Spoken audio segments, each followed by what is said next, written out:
हरे कृष्णा। निश्चिंत कैसे हो सकते हैं?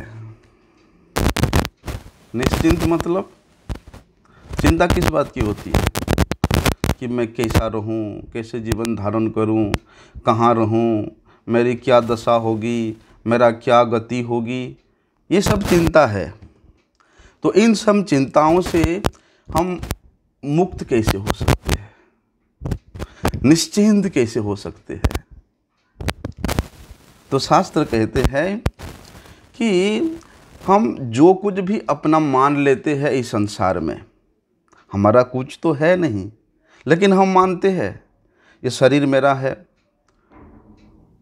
ये घर मेरा है, ये धन संपत्ति मेरा है, ये गाड़ी बंगला मेरा है, हैं? ये मन मेरा है, ये इंद्रियां मेरा है। ऐसे हम मान लेते हैं, मानते हैं, लेकिन बल्कि इन सब माने हुए वस्तुओं को हम जब परिपूर्ण रूप से भगवान के चरणों में समर्पण कर देते हैं, फिर किसी प्रकार का चिंता नहीं रहता। और समर्पण भी ऐसी, समर्पण करने के बाद बोलते उन वस्तुओं के प्रति, उन व्यक्तियों के प्रति लेश मात्र भी अपना आसक्ति नहीं होना चाहिए। ऐसा समर्पण, समर्पण की परिभाषा को व्यक्त करते हुए कुछ संत जन कहते हैं कि देखो, अगर साधक ऐसा, शरणागत साधक ऐसा समझे कि मेरा जीवन तो भगवान के लायक है ही नहीं, मेरे आचरण में कोई शुद्धता है ही नहीं, मेरी वृत्तियां ऐसी बन गई है जिसके कारण मैं भगवान का सेवा कर ही नहीं सकता हूं। तुम जब भगवान के प्रति समर्पित हो गया, सब कुछ समर्पण कर दिया, फिर ये मैं मेरा भाव कहाँ से आया?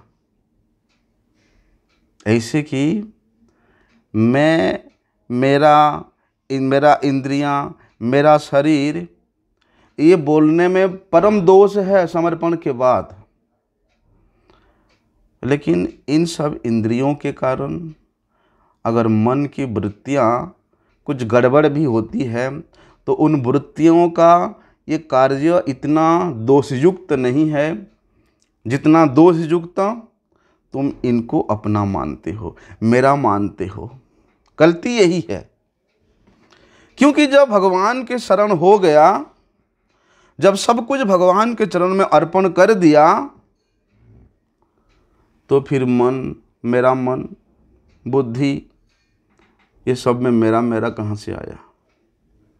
इसलिए शरणागत को मन, बुद्धि, चाहे शुद्धि अशुद्धि, किसी प्रकार की कोई चिंता करनी ही नहीं चाहिए।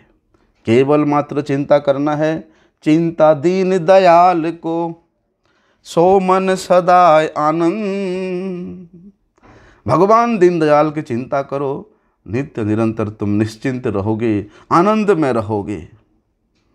इसीलिए कभी चिंता नहीं करनी चाहिए। अगर किसी कारणवश ऐसी भाव, अचानक ऐसी वृत्तियां तुम्हारे मन में आ भी जाए,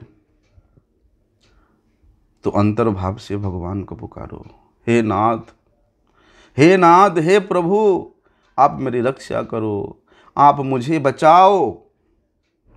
ऐसी कातर भाव से भगवान के चरणों में प्रार्थना करना चाहिए, भगवान को बुलाना चाहिए, क्योंकि हम जिनके पास सब कुछ समर्पित किए हैं वे तो हमारे स्वामी है। और वे स्वामी भी ऐसा, वे सर्वसमर्थ स्वामी है, वे सब कुछ कर सकते हैं। क्यों? जब सर्वसमर्थ ही मेरे स्वामी है, मेरे पालक है, मेरे भरता है, मेरे धरता है, तो फिर मुझे किस बात की चिंता करनी है? मुझे किस बात की चिंता करनी है? फिर भगवान स्वयं इस बात को कहते हैं कि भैया तुम कोई भी चिंता मत करो, मां शुचः। इसलिए निश्चिंत होकर के मन से भगवान के चरणों में गिर जाओ, भगवान के चरणों में लोटपोट हो जाओ और भगवान से यही कहो कि हे नाथ, हे भगवान, ये सब तो आपकी इच्छा की बात है, सब आपकी हाथ की बात है। आप इच्छा करने मात्र से ये सब दूरीभूत हो जाएगा। इसलिए उन सर्वसमर्थ प्रभु के चरणों में शरणागत हो जाना और चिंता भी करना, दोनों तो विपरीत ही बात है, दोनों बात में बड़ी विरोधी बात है। क्योंकि शरण हो गए तो फिर चिंता कैसी, और चिंता होती है तो फिर तुम्हारा शरणागति कैसी, तुम्हारी समर्पण कैसी। इसीलिए ऐसा शरणागति को अवलंबन करो, ऐसा समर्पण हो जाओ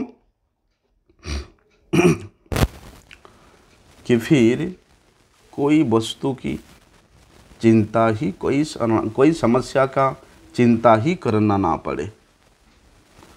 क्योंकि भगवान स्वयं कहते हैं, तुम चिंता क्यों करते हो, जब मैं तुमको संपूर्ण पापों से मुक्त कर दूंगा, जब मैं कह रहा हूं, फिर तुम चिंता क्यों कर रहे हो। बस तुमको एक काम करना है। क्या करना है? भगवान के श्री चरणों को अपने हृदय में धारण कर लो। भगवान से यही प्रार्थना करो कि हे नाथ, मैं तो केवल आपका नित्य भृत्य हूँ और आप मेरे नित्य पालक हुए, आप मेरे नित्य स्वामी हैं। ये शरीर, मन, प्राण, इंद्रियां, बुद्धि, ये कभी भी मुझे अपना बोल के दिखे ही नहीं। आप कृपा करके ऐसी कृपा करें। परंतु हे नाथ, जब सब कुछ आपको देने पर भी ये शरीर में, शरीर संबंधी वस्तुओं में मैं और मेरापन दिख जाए, तो आप कृपा करके इस अपराध से मुझे क्षमा कर देना, आप कृपा करके इस अपराध को छुड़ा देना। ऐसा प्रार्थना करते हुए निश्चिंत रह सकते हैं। अन्यथा चिंता रहित होकर रहना ये संसार में